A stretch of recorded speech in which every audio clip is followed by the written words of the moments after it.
Okay, we will begin the discussion because there's a lot to talk about today. And I want to thank everyone for joining us at lunchtime here. Welcome to the third installment of the Ireland at Boston College Global Leadership Series. This is a new series that launched just prior to the pandemic. Most of our work now has taken place digitally, unfortunately, but we are really thrilled and very thankful that the Minister for Finance, Paschal Donohoe, has joined us today. Paschal has spoken at Boston College before, and with Boston College's Business Council, the Boston College Ireland Business Council. But before we return to the Minister, I'd like to welcome our partner in this programming, the Consul General here in Boston, Leisha Moore. Leisha, would you like to say a few words? Thank you very much, Bob. I'm delighted that Minister Donohoe can join us for this latest installment in the Fireside Chat series. Of course, as you mentioned, Bob, when we conceived this series, originally it was supposed to take place as a series of in-person talks, but after the first one, which took place back in February, which seems like a lifetime ago with Ambassador Mulhall, we switched to digital. But I'm really grateful that we have been able to continue the series in digital format, Bob, because it's so important now for everybody to stay, in this really uncertain and unpredictable time. It's really, really important for us all to stay connected. So I'm grateful that we have been able to do that. I mean, like everybody else, when the pandemic and the shutdown hit us here in March, the Irish consulate in Boston, we were upended, and we totally had to reconfigure the way that we did everything to make sure that while operating remotely and safely, we could still provide all those essential services to Irish citizens. When the shutdown hit in March, people all over the world, and Boston was no exception, people travelers found themselves stranded, flights were cancelled. We worked very hard to try and help people who kind of overnight found themselves in very, very difficult situations. That was a big focus on our work. Another area that we've been working on as well is a lot of Irish people, of course, live and work in the Boston area and have made their homes here. And a lot of people, when the economic shutdown came, they suddenly overnight found themselves, without a job, a lot of them in very precarious situations. And thankfully, we were able, with the Irish government's immigrant support program and working with some of the fantastic Irish community organizations here, like the Irish Pastoral Centre and the Re-Immigrant Centre, we were able to work to provide some sort of very practical relief to some people who found themselves in very uncomfortable positions in a very short period of time. The third thing then, of course, is working to try and stay connected as best we can to our community, which is really our lifeblood here. We really miss people coming into the consulates. We really miss those physical interactions, but thankfully we've been able to do lots of good digital programming with people like Boston College and some of our other partners, and that's really important in the going forward and in the time ahead. And I guess that kind of brings me to the final thing, which is why I think that today's program and today's speaker are so apposite, because the final piece in what we're trying to do is really look towards the economic recovery as we continue to deal with the health effects of COVID and, of course, the economic effects of COVID. And we think in Ireland that the overall transatlantic relationship is going to be a really important piece in that recovery. And Ireland, obviously, as many people on this platform today will know, Ireland has a really, really close relationship with the US, not least with Boston. And Ireland is also a country that very much sees itself as part of the EU. So it makes sense for us that we want the overall EU transatlantic relationship to be as strong as possible. And of course, COVID, with the restrictions and challenge and connectivity, it's posed its challenges to that. But even before COVID, there were some tensions creeping into that relationship in terms of trade and also politically. And we really want to focus on making sure that EU-US relationship, that it is as strong as possible, because when the recovery comes, that relationship is going to be a really important part of it. I mean, the trade relationship between the EU and the US overall, it accounts for something like 1/3 of overall global trade flows. So it's not really an exaggeration to say that the state of that EU-US economic relationship, it's kind of a bellwether for the economic relationship and the economic trade relationships and the prosperity of the world. So it's going to play a really important part in our recovery, I think. And your guest on the Fireside Chat series today, Bob, I think is very, very well placed to offer some key insights, both in terms of Ireland's response to the challenges it faces, COVID, but also the broader challenges of global trading relationships, global political relationships,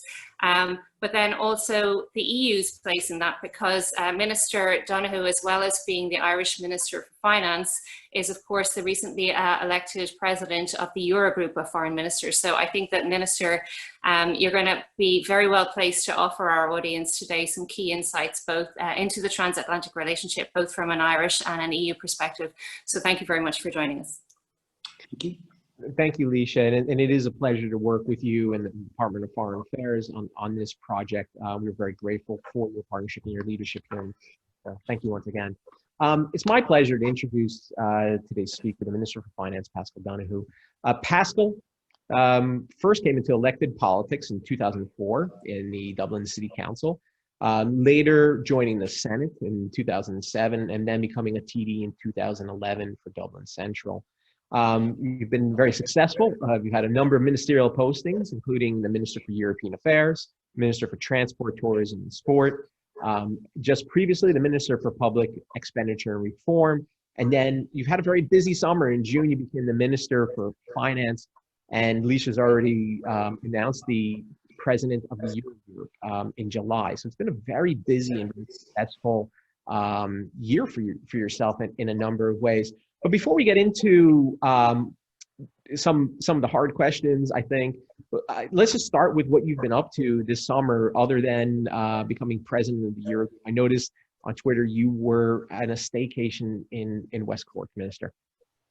I was indeed, and I did manage, despite the demands that we all have upon our time at the moment, to secure some much needed time off in Ireland, and had a fantastic break both in West Cork and then in Kerry. So I'm back fully refreshed and fully recharged for what the coming weeks and months are going to bring, Bob. And you're going to need it from the sounds of things. It's a challenging time. In fact, that's the title of today's talk, Leadership in Challenging Times. Usually about this time of year, we'd be set to gather in New Ross for the Kennedy Summer School. And in fact, a number of years ago, you and I sat in the Arboretum and you discussed the budget.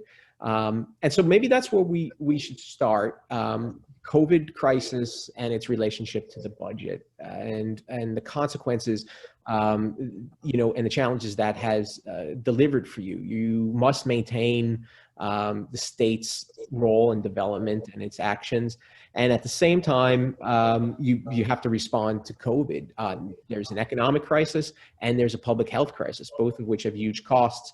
In the July report, you detailed that revenues for the state are down about 19%, expenditures are up 30%, so there's a deficit problem immediately. What are your priorities in the forthcoming budget, and how does the budget deal with the COVID challenges? So we are now at the stage where we're focusing in very carefully on what the budget is going to be and the process for getting to the budget.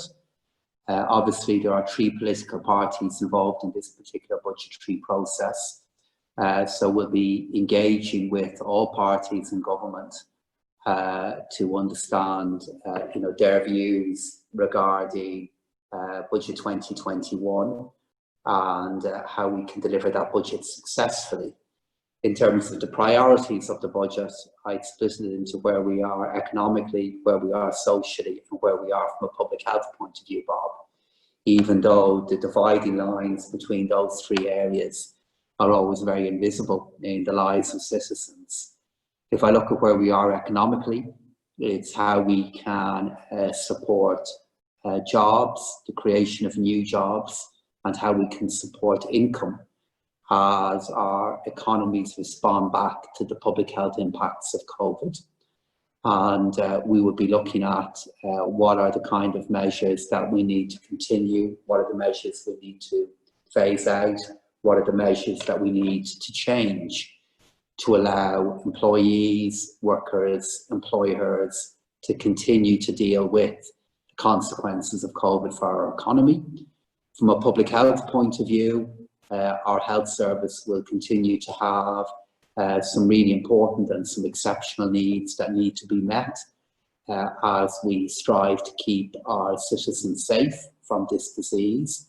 How we fund our health service is always a very important feature of any budget. It will be particularly important for this year. And then finally, we have many really important needs within our society that were there pre-COVID, that are going to be there when we are living with COVID, and when ultimately we are successful in containing and hopefully repelling this disease. Really important issues within our society in terms of climate change, in terms of how we make progress on issues like the availability of housing, and those issues are as important as ever. And we'll use the budget to try to continue to make progress on them. That's great. In terms of the public health aspect of the COVID expenses, I mean, is the priority, or what role does purchasing a vaccine, a potential vaccine or PPE play in this, and how are you trying to strategize kind of what your needs are through the future in those areas? So from an expenditure point of view, the biggest cost out of the different issues that you've touched on is where we are with a PPE point of view. Though hopefully the demand for PPE, at least within our hospitals, will begin to diminish a little bit if we're more successful in dealing with the disease outside of our hospitals and avoiding the need for citizens to become patients in our hospitals for prolonged periods. And there are some positive signs, but only signs at this point, that the link between hospitalization and contracting the disease are beginning to diminish a little bit. In terms of vaccines, that is a matter that is being primarily progressed at EU level, though obviously we have to make, and are more than willing to make, a funding contribution to that. As I said a moment ago, the consequences for health expenditure are always a big part of any budget. My sense at this point is that the area that we'll need to make even more progress on is how we deepen the ability of our health services at community level, at non-hospital level, to deal with the existence of this disease. Is probably going to be a key feature of the next phase of how we evolve our public health strategy. Minister, maybe you could talk a little bit more about that. I think this is fascinating. The way that COVID has intersected with other pre-existing problems and challenges is I think, been fascinating and perplexing for many political leaders around the world. I'm here in the United States, and it's I'm sure it's no different in Ireland, for instance. One of the initial and most effective responses to the infection was a stay-in-place order. People were asked to stay home, but those who had suboptimal housing or lacked housing altogether had challenges around that. I mean, how do you see COVID interacting and with other challenges that you face, and how does that play a role in your decision making when it comes to the budget? Well, I mean, COVID changes so much because if you look at the way our economies are structured, either at national level or at global level, those economies are all about contact, they're about engagement, they're about trade, they're about travel, they're about flows. And what this disease has done is it's used the same arteries as a way of infection and a way of the disease itself spreading. And on many different levels, we were building up economies for which borders have become less and less important in recent decades. And of course, this is a disease that knows no borders at all, which is why its effects have been so profound on the global economy and on the national economy. in terms of the impact that it is having on policy making across government. I guess the first thing it has done, it has reminded me of the great power of states, the ability of a state to issue guidance to citizens about saying, don't leave your home, and the willingness of citizens to comply with that guidance. And when they don't, the ability of the state to enforce that guidance is a salutary reminder to all of us of the power of the institutions of state, both from a guidance point of view and then from an enforcement point of view, if needed. In terms of how it is impacting policy making, leaving aside the obvious issues that we just touched on there from a public health point of view, the very big impact that it is having is the effect that it is having on both the creation of economic resources and then the demands upon those economic resources. And that has had the most profound effect. But central banks across the world, including obviously the Federal Reserve in the US, and then governments all over the world, have managed to act with a degree of speed and coordination that I think has been remarkable. And our challenge will be our ability to continue that, the need to adjust it over time, and trying to get that adjustment to flow at the same level as hopefully improved public health and as confidence in public health begins to build. And that is going to be the great challenge of 2020, 21 and beyond. I mean, you bring up a number of really fascinating issues here for political leaders. The challenges, you talked about the borderless world we live in, and the need to collaborate across states, and then the need to collaborate within the state, within the unique system that exists right now in Ireland with the coalition government, and then the relationship of politicians to citizens. What are some of the key leadership concepts that you keep in mind when you're operating in these spheres, whether it's, talking with, your colleagues across Europe or across government, or with your constituents in Dublin?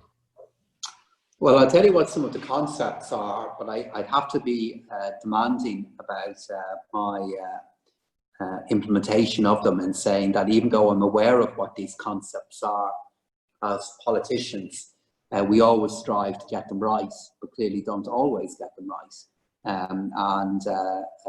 So in describing what I think is important, I want to be equally honest in saying this is something we have to strive to do all the time, and at times our efforts do fall short of what citizens would want.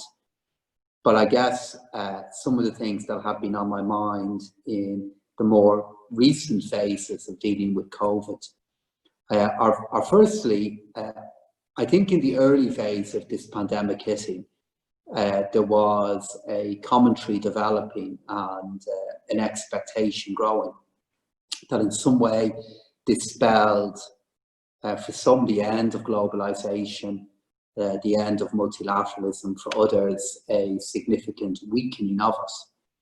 And I always felt that was very unlikely.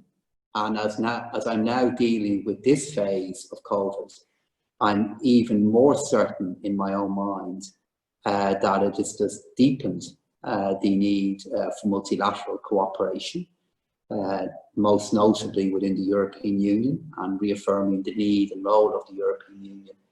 But even at a more global level, while it may affect some elements of globalization, there are many other elements and facets of how we engage with each other globally that are going to continue to grow and get stronger and stronger. The spread of ideas, the spread of medical knowledge, the spread of images across our world. All of those things have grown in power and in potency. And then in terms of how governments engage with citizens at a national level, or in terms of how we explain multilateral cooperation with citizens, I go back to what I said a moment ago. I think it has been a reminder to us that the state is a preeminent actor in the lives of citizens, and has demonstrated its ability to do that now all over the world in the last number of months. and then the need for honesty amongst political leaders and talking to citizens about what we do know, what we don't know, acknowledging uncertainty, acknowledging that there's a huge amount of change and flux underway in the world, and trying to be honest about that, and then trying to be clear about guidance that we can give and stand over. And these are all really demanding things to do at the moment, Bob, because there's so much change underway. No, very interesting. I'm just going to remind our audience, we will be taking questions via the Q&A function. There's on your panel. If you drop down to the Q&A function, you can submit questions in this way. I noticed a few hands have gone up. I just wanted to let people know that the questions can be asked in that way. Minister, I just want to follow up a little bit on that about the change, about the relationship between citizens and people. And a couple of really interesting book reviews that you've written over the past couple of years. You seem to have mined an area around technology and politics. I'm thinking if you just your recent book review on future politics, Jamie Suskind's book, and a previous one about the challenges democracy faces in a technological society, and some of the schisms that have developed between people and democratic structures, the cynicism perhaps that people might have around democracy, and the tendency towards a kind of a winner take all.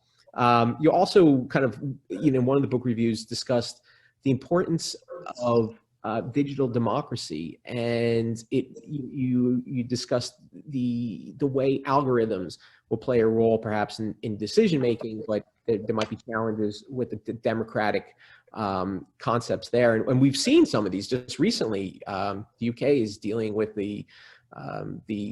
their exams and the algorithm that they designed and how it's placing students at university.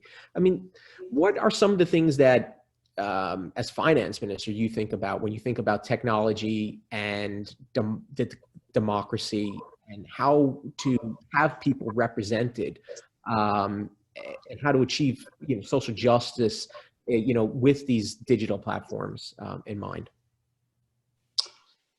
God, there's a lot in that question, Bob, now. So I'm going to try and work my way through, so you can break it down. I'm going to try and work my way through different parts of it there, because it's a great question and cuts to the heart of many of the both opportunities and challenges that we have at the moment. And some of the answers that I'm going to try and give you go well beyond my role as Minister for Finance and more into my thoughts about where we are as a politician and as a member of a government. The first thing is that I did write there maybe 12, 18 months ago about what I thought would be the growing importance of algorithms within public policy. But I must say I didn't anticipate that issue was going to develop with the speed that it has. And that extraordinary book by Jamie Suskind, which is a book I'd recommend to everybody who's interested in these matters, he basically identified that because of the level of data that is being processed, and then the need to make decisions from that data, some of the functions that we would traditionally associate with human capacity within democracies would be assumed by algorithms. And he made the point that I just merely echoed in my article, that this appeared to be very likely something that was going to happen.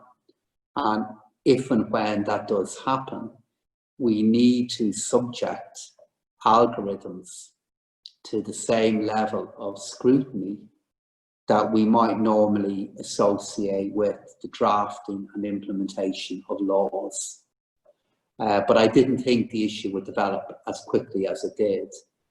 So basically, his point was that algorithms are going to form part of the structure by which we understand what is happening within democracies, and they would become part of the decision-making process in some cases within democracies as well. And if that is the case, then they need to be subject to the same level of inquiry that our laws are. And that has turned out to be the case. It's turned out to be the case now in matters that our friends in the United Kingdom have had to deal with. It will be the case in terms of issues that we're thinking about here in Ireland as well. You know, I think that's going to be a really important area in democratic politics across in the coming years. In terms of other far more obvious areas in which technology has influenced the practice of politics, issues that we're all well familiar with now, in terms of the supply of information, in terms of how information is transmitted to individuals in their you know, individually as opposed to collectively, and what that means for the practice of politics, which is fundamentally about how you organise collectives. That issue has been well understood now and debated, and it just reminds me now of the importance of education, the importance of places like Boston College and our primary and secondary schools in trying to equip our younger citizens with the critical tools to understand what is happening. And we're all grappling with that at the moment. I think every democracy across the world is. And to end on a one note, I mean, when we all remember those heady days and the dawn of the internet, and this was going to be something that was going to liberate learning, and it has done that in many different ways, but it has also delivered many other consequences and issues that we're now well familiar with. Oh, thank you, Minister. I appreciate you kind of grappling with that long-winded question, but it wasn't long-winded. It was just a good question that merited a bit of thought. I recommend to everyone here to read the book review that you wrote on future politics from the Irish Times. It's a fascinating read today, and how quickly some of these things have become issues for every state, especially as more life has gone on digital. I interject very briefly to urge your viewers not to read my book review, actually, read the book itself. And Jamie Susskind and his brother Richard Susskind, they're brothers, are writing some amazing books now about the impact of technology. One of them is about the impact of technology on work, and the other is about the impact of technology on politics. And they're super writers. It's very interesting material. You raised a very interesting point there about what politics is. Politics is about solving collective action issues and problems. And you're involved now in a massive one in Europe. You recently became president of the Europe Group.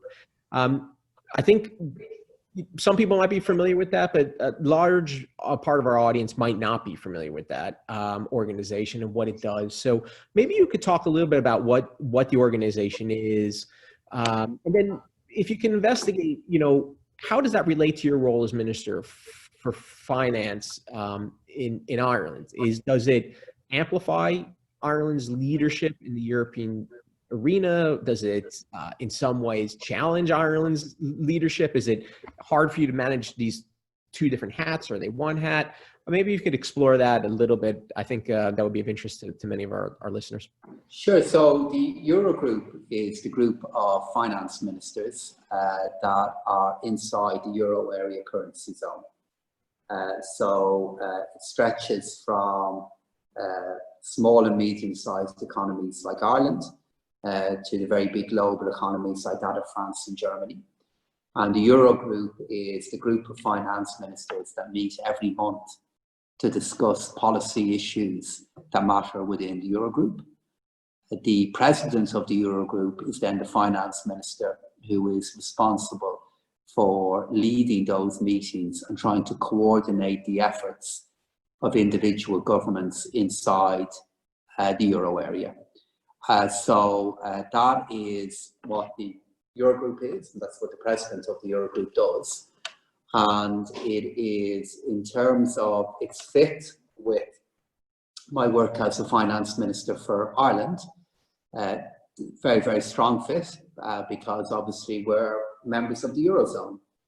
So it is going to be about trying to use the experiences that we've had inside the Eurozone now since it was created, to try to work with other countries inside who are using the euro to try and demonstrate to our citizens and to the economies of Europe and to the world about the great value add that is the euro and the great political and economic project that it is. So it's a really big responsibility. It's a really big deal for Ireland and for the Irish Department of Finance to have the opportunity to do this work. And we're hugely excited and looking forward to doing it now across the next 2.25 years. That's great. And Ireland has taken a really big leadership role in European affairs over the past number of years. There's a question from one of our one of the attendees around the Irish Data Protection Commission. You know, given Ireland's pivotal role in multinational technology, how can the government best support the Irish Data Commissioner in her work? In your view, is there additional funding required? Or are there other mechanisms that you might use in the Department of Finance to support that work? I think the most important thing is ensuring and respecting, as we do, their absolute independence, which is what the Irish government has done and what all Irish governments will do. The Data Protection Commissioner is a regulator, and because they're a regulator, what is just vital is that that regulatory autonomy and independence is always respected and indeed protected. And that's the most important thing that any government can do, and that's what this government does. The department who work with that regulator will always do what they can to meet the resource needs or the funding needs that the regulator has. But it is fair to say that you deal with any regulator, any government body, anywhere across the world, they will always have resource needs and they will always have funding needs that they need to have met. And that is always going to be the case. But the most important contribution that any government can make is ensuring their autonomy is respected and protected. And that's what we do here in Ireland. Oh, that's great. And at Boston College, we take a very close interest in what the Irish Data Protection Commissioner does. She spoke recently at Boston College on GDPR, and this is still an area of interest to American companies, and we do look to Ireland for leadership in this space. So that's wonderful to hear. In other kind of breaking news, and there's a couple of questions obviously on this. The Irish Commissioner, Phil Hogan, had to step down recently. How are you thinking about Ireland's kind of the future engagement with the Commission? Phil Hogan had a big role. He was engaged deep into these trade discussions with the United States, and there were some recent concessions made. The people in the media maybe mocked it a little bit, this concession on lobster, but progress was being made in a trade deal. What are some of the challenges now that you think exist for the European Union and for Ireland as it exerts its kind of leadership potential within Europe? And look, Phil was a really, really important commissioner and did an excellent job in his duties as commissioner. And his resignation is undoubtedly a loss. And I'm sorry that it did happen, but it was also appropriate that it did happen. And what we now have to do is continue the kind of engagement that we do have with the Commission, which is ongoing and really intensive. We have here in the Department of Finance here in Ireland and across all government departments, intensive engagement with the Commission on a wide variety of policy areas that has to continue. And then the Irish government then, as has been requested by the President of the Commission, has to put forward 2 candidates to take the role of the commissionership, and then it's up then to the President of the Commission to make a decision regarding what that particular role will be. And the government here will make, I hope and believe, a quick decision in relation to this and put forward some very good candidates for the role. That's great. And we look forward to kind of learning who the candidates are and who the next Irish commissioner will be. At the European level, there are several different interesting issues that are unfolding. On the one hand, you have Brexit, and on the other, you have this constant or an ongoing conversation about what Europe is and how different states exercise their sovereignty in the European Union. In some cases, it's been pointed out that sovereignty is expressed in restrictions on the movement of people or identity. In other cases, it might be around tax. And so I just wanted to explore these two issues with you at the European level. I think maybe first we'll talk about the tax issue. I think recently you suggested that corporate tax rates should be dealt with at the OECD level. So, what's your understanding of the OECD process and how it might move forward in resolving some of these issues?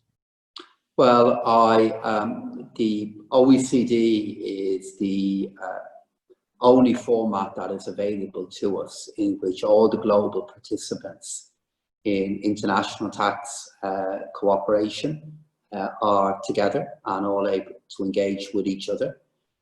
So we have all of the main trading partners able to engage with each other and trash these matters out at a global level. And the reason why that matters so much is it does minimize, but doesn't eliminate, the risk of taxing issues becoming trading disputes.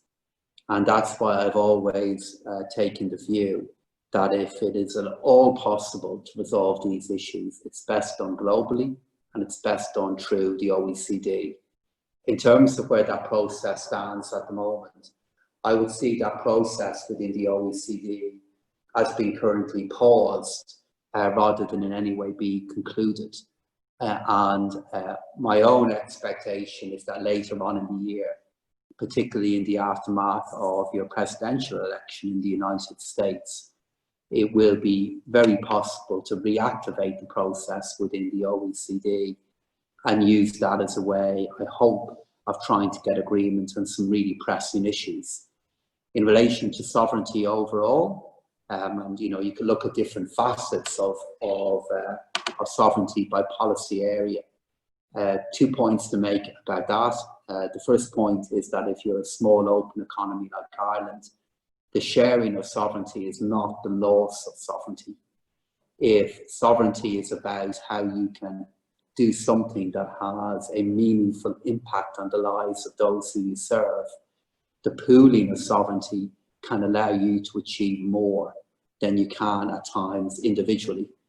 And this is one of the reasons why the European project has always been so important to Ireland. A second point on sovereignty, is to go back to an issue we touched on earlier on, Bob, that I do think one of the medium-term consequences that will flow from dealing with COVID is that we have again been reminded of the ability and power of states and of international political collaboration. Two brief examples of this. Look at the speed with which so many economies were in effect shut down by either guidance or by instruction from governments. It's a pretty striking example of the power that is available at political level in terms of impacting on what is happening within economies and societies. And then secondly, what is happening in terms of vaccine development. It is very striking the degree to which work about vaccine development is also going across borders and going across the world in the same way that the disease does. Some of the examples that I'm most familiar with about trying to come up with a vaccine are ones that involve international collaboration and in the sharing of knowledge. And again, it is a reminder to us of both the power of collaboration and the power that institutions still have. Well, that's great. You're obviously very hopeful and optimistic about the European Union and the multilateral and global connections. And there's a lot there, I think, to point to some success. One challenge we've already mentioned would be Brexit. Just today, the German government, the president of the council, removed Brexit from an upcoming council meeting, a discussion on Brexit, for a lack of progress. And there are some stories of bemoaning kind of the lost summer of Brexit negotiations. I mean, where do you see the conversation going from here? How does this resolve itself? Is Ireland now preparing for a hard Brexit, so to speak? But one thing is for certain is that unfortunately the issue will not resolve itself as much as I would hope that it would. And it's going to require, as it always has and always does, political initiative and effort to see if it can be resolved. In terms of my outlook and how I read what's going to happen, it's just a reminder to me at the end of 2020 of where we were at the end of 2019, which is we are about to be reminded all over again of the great risks, that Brexit will pose to trying to get back to a pathway of economic growth. But just as we saw at the end of 2019, progress is always possible. And it is always possible that if the required levels of imagination and effort are shown, that we will be able to get to some form of agreement later on this year. And I know within the European Union and at Commission level, our efforts are led by Mr. Michel Barnier, that will spare no effort in trying to see if an agreement is possible. And I think it is likely that as we move into September and early October, we'll find out if that agreement can be achieved. But we'll all do our best. One interesting aspect of Brexit and over the past couple of months has been an increased amount of communication between Dublin and Belfast. Not long ago, yourself and your colleague Michael McGrath met with Conor Murphy in the North-South Ministerial Council. It was the first meeting since 2016 of the council. So there's some good progress on Dublin Belfast interaction again. And I'm curious, what are the kinds of conversations and what are some of the thought processes that you have to go through as you prepare for Brexit? We don't know what it looks like yet, and the challenges around COVID and how Dublin is going to, relate with your neighbors in the north. Well, we have so much progress that we need to make because it's such a disappointment that since 2016, the institutions of collaboration across the island in the North-South Ministerial Council were not in place because the devolved institutions in Northern Ireland weren't in place either. So we have so much work that we need to catch up on and so much that we need to do, Bob. In terms of what the priorities are going to be at the moment, the first one is going to be how we continue to collaborate and coordinate with each other from a public health point of view. And we've learned a lot about how we need to keep each other informed of what we are doing within the jurisdictions on the island. And the second one then will be how we will work with each other to deal with the various scenarios that Brexit may pose. We now do have a Northern Ireland Protocol, and that Northern Ireland Protocol was a consequence of the withdrawal agreement that was made by the United Kingdom and the European Union.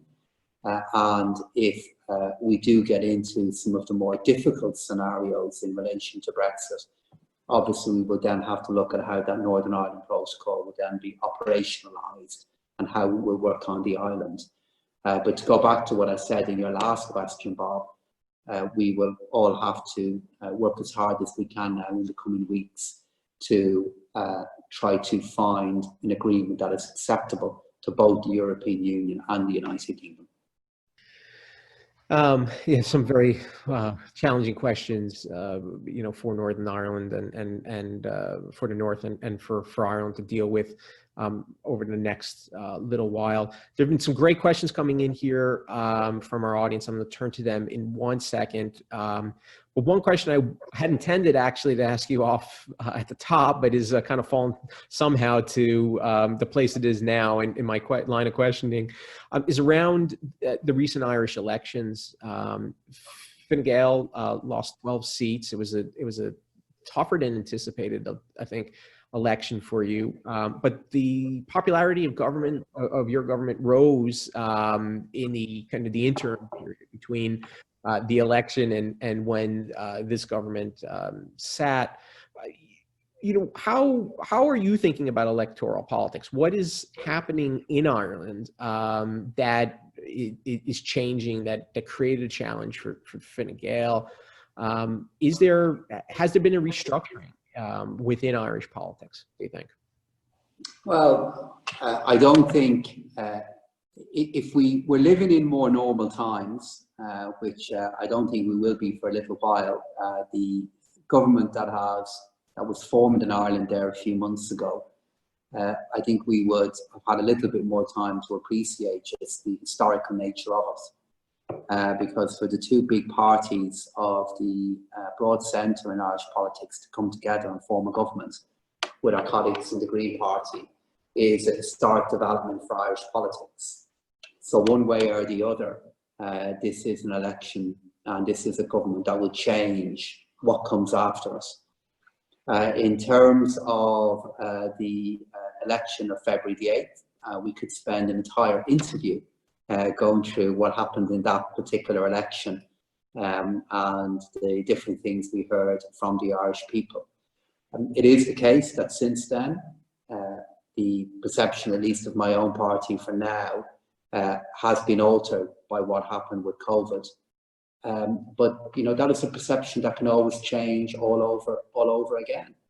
And what the election of February the 8th reminded me of is that we are in an environment now in which really big change is going to be the norm for democratic politics. I think for as long as I am in it, that at each election it's going to be very possible that you could see really big swings within political parties.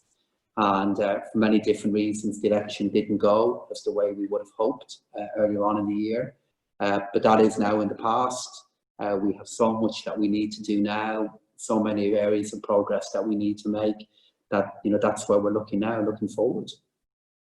It's an interesting observation, I think an important one. In the United States, I studied political science, but had I got my degree in Ireland or UK, I would have studied politics or maybe even government.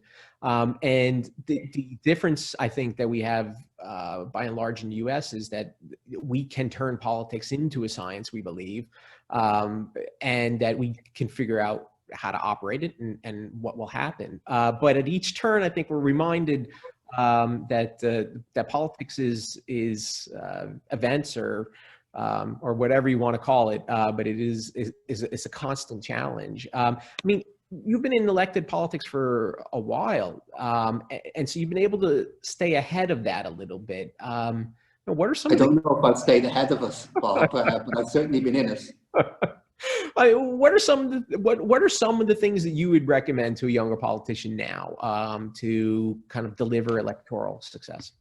So, to deliver electoral success, Bob. Well, I've given my recommendations for what I think you should do if you're trying to get into politics. But as to advice for electoral success, we can come on to that in a moment, but we can again talk about that all afternoon. The first thing I would say, and I hope I'm not going to either offend you or any of your students or anybody who is tuning in for this, is I don't believe politics is a science. At best, it is a social science, but it is not and can't be a science in the way that physics can be or in the way chemistry can be, because they're fundamentally different forms of activity and endeavour. You know, the nearest realm of science that I think is relevant to trying to understand politics, you know, is quantum physics, where quantum physics keeps on reminding you that really extraordinary and weird things happen all of the time. And that by the mere act at times of trying to understand a physical event, you can change that physical event. And I think that's the nearest realm in which science begins to overlap with trying to understand politics. So in terms of the advice that I would give, the first advice I would give for anybody who's looking to go into politics is to do lots of other things before you go into politics. Because the best equipment I think you can have for being a politician is not being a politician for a while. The second thing is that once you become a politician, it is a craft or trade like any other. And it is one that you learn, it's one that you can value, but it's also one that you should not diminish and not talk down. Being a professional politician is as noble, as important a craft as any other is. And I think at times those who are responsible for the greatest evaluation of politics are politicians themselves. And I think we should be willing to make the case more often for the value of politics and the value of those who see it as a professional career. That's an interesting observation. It's, of course, a common line of attack in the United States, and it has been for a number of years, to attack people on their professional political grounds. And so sometimes the longer you're in office, you know, the more trouble you find yourself in when it comes to that electoral success. I'm glad to hear you defend the profession of politics. There are two really interesting questions that have come into us, Minister, on the developing digital world and how Ireland is responding to that. And so I think I'm gonna keep the questions separate because they're a little bit distinct. The first question that came in on this was about, you know, how do you view the state's obligations to helping citizens who are disadvantaged participate in society as it moves to this digital platform? Of course, everyone's been struggling with this a little bit. And here in the United States, the question has revolved around schools, you know, most pointedly. If schools go digital, how do you help those students who don't have access to those digital tools? That's just one example. How are you thinking about this challenge? It's a great question, because the whole idea of digital literacy and digital connections are now more important than ever as we look at how workplaces and places of learning are changing. On a very, very practical level, I think the most important thing that governments will need to consider is how we have the kind of hardware in place to facilitate that contact. So where you are with the availability of broadband, and it's been a really big and contested decision here in Ireland about the rollout of a national broadband plan. And that's something that we're in the kind of early phase of now implementing.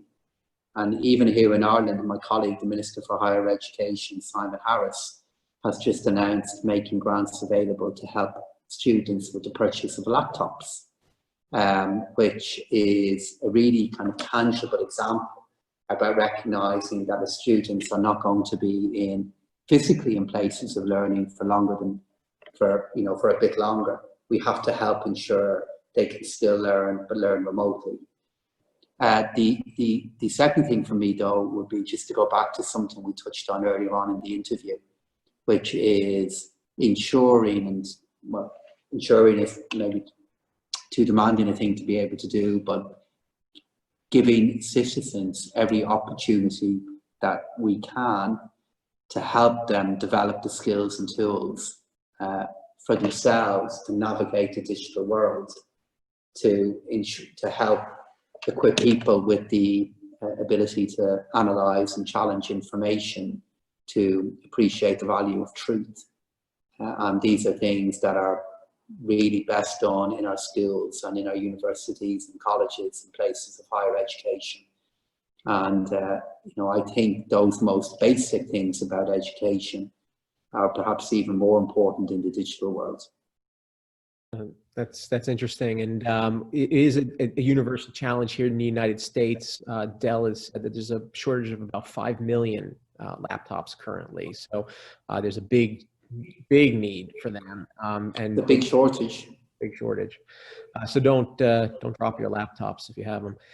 There's a question that came in on healthcare and technology, and the community would like to know about the kinds of investments to embrace new technology that's needed to ensure kind of the robustness of the healthcare system. And what kind of, you talked a little bit about this at the beginning and about PPE, the vaccine being something that's being dealt with at the European level. Are there other things that your government will try to do to increase the kind of the efficacy of the healthcare system? Well, in terms of the digital dimension of it, I think so much of it is underway already, which is the ability of citizens now to engage in their health system in ways that doesn't involve them going into hospitals, that doesn't even involve them physically going into their GP surgeries. And like, this isn't about more money, because it's already happening now, where patients feel that now they can do a consultation that really is valuable for them and meets the health need that they have, but they can do it remotely. And that has the potential to be a huge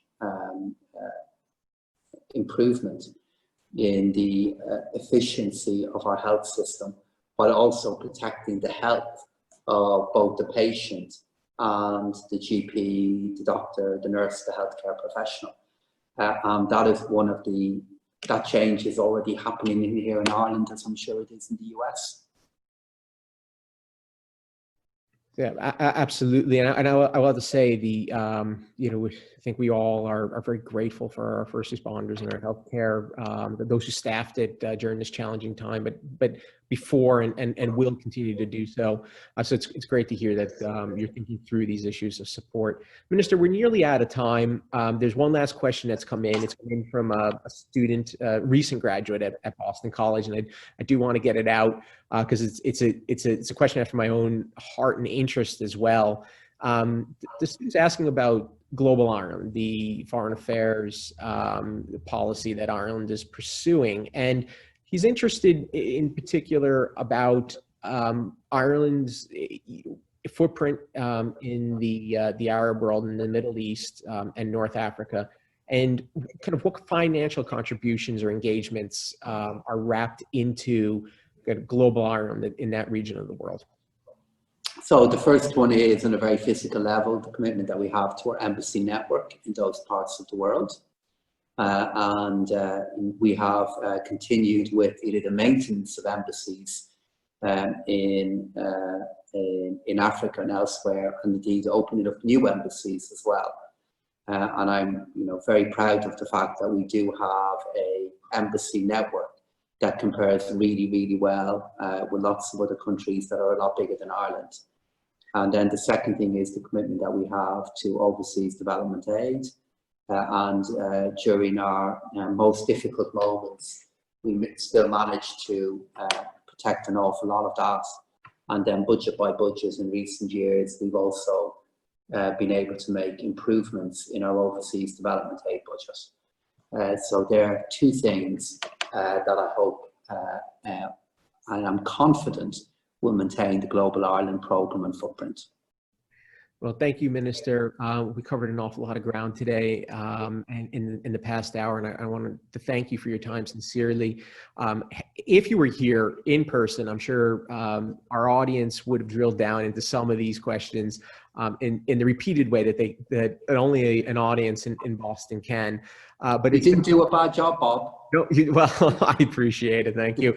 And we want to extend an open door invitation to return to Boston College when it's practical yet again. But we are here at BC. Students are arriving, and this is a thriving institution and city, and we hope that we can welcome you back here to the university. And if I could just briefly reciprocate, firstly, I just want to acknowledge, as you have done, Leisha Moore, our Consul General.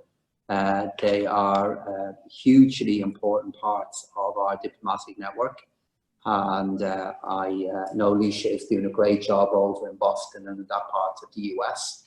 And I just want to thank her for all of her work. And then to you, Bob, I hope you didn't take it personally when I questioned if political science was indeed a science. But being the kind of academic I know that you are, I know you didn't.